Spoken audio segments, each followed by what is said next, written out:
after taking the car for a ride. Everything seemed fine until it basically lost power, anything past 3000 RPM, and the boost isn't really there, it doesn't build up. So I scanned the codes in the car.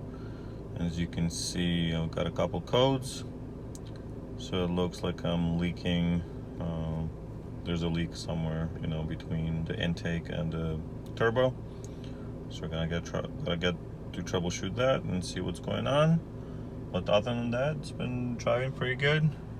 The wheel's not perfectly straight, but I think I know how to fix that, so that shouldn't be an issue. You know, slowly but surely, we're gonna get this thing going 100%. Now that I have driven the car and figured out that there's obviously something wrong with it, I have found a couple of issues. Once I lifted the car up again and looked underneath, this would explain the code that I'm getting for lack of pressure or loss of pressure between the turbocharger, which is right there, and the intake manifold, which goes through this intercooler, which is right there. And here's what I've noticed. There's definitely enough of a problem for it to cause a leak, so then the pressure doesn't build up through the intercooler, and that's the pipe that goes to the intake, goes up there into the intake.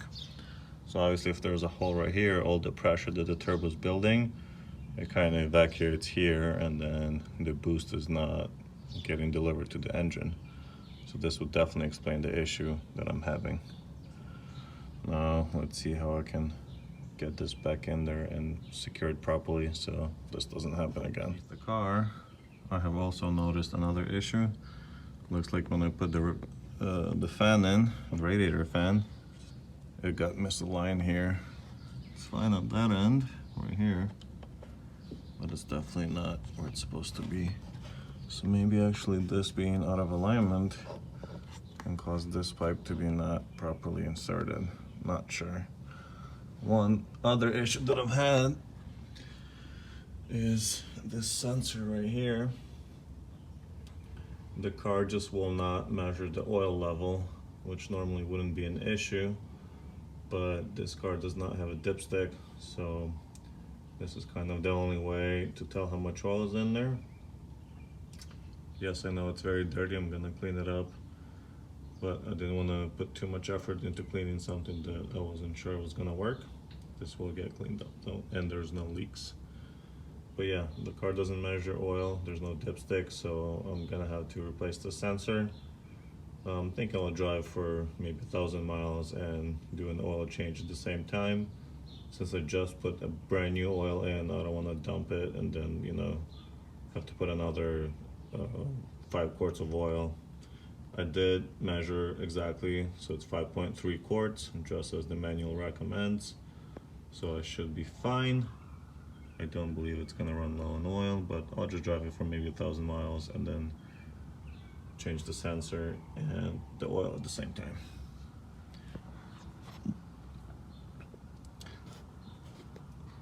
Other than that, the car drives pretty well. There are some rattles, but I assume it's just a lot of these things that I haven't hooked up yet.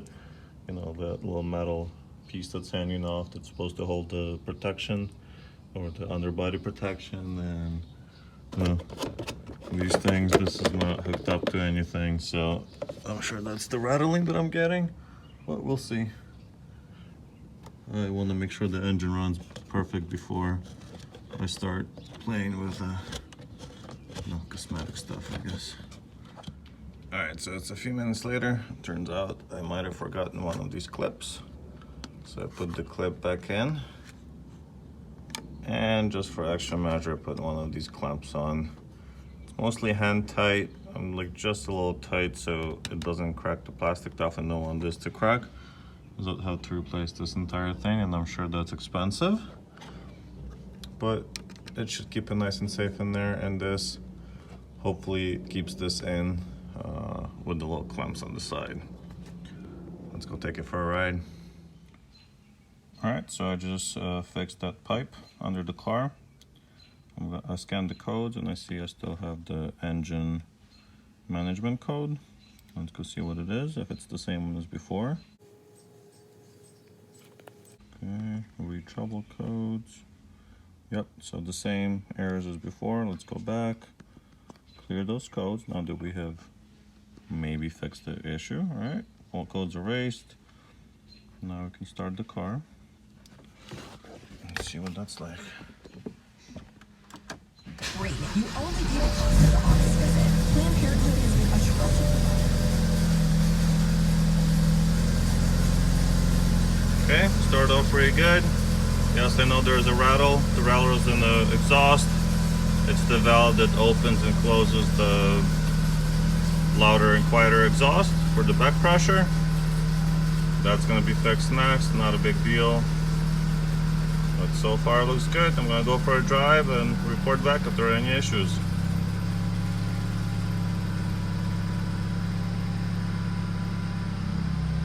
Let's give it a nice rev. It already feels better. I don't feel any delay, so it sounds like the boost is building. Maybe not. Well, let's go for a ride.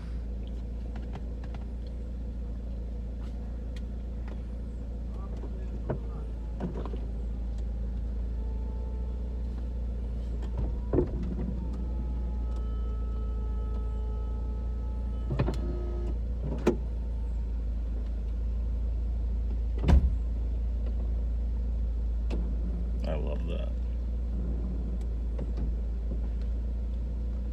All right, let's go for a drive.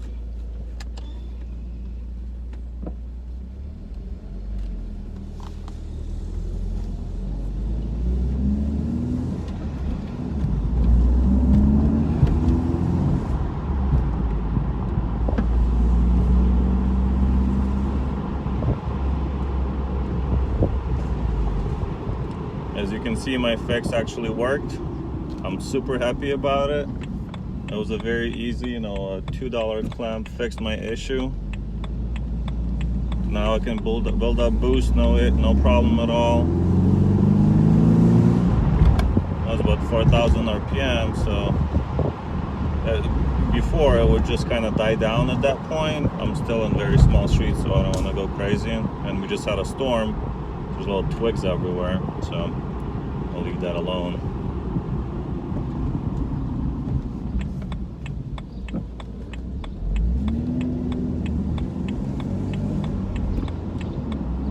But yeah, the engine sounds very healthy. Yes, there is a rattle. I will be working to remove that. Going the wrong way. That rattle is actually in the exhaust. It's the baffles that open up the second exhaust pipe after the pressure is built up in the engine. So I haven't really figured out how to fix that yet, but I'll probably make a video when I do. But thank you guys for watching. Oh man, this is so nice. Never had a convertible before, so this is oof. Yeah, thank you for watching. I hope you guys subscribe and like. This was a simple fix on the car, but definitely worth doing so the engine runs like it should.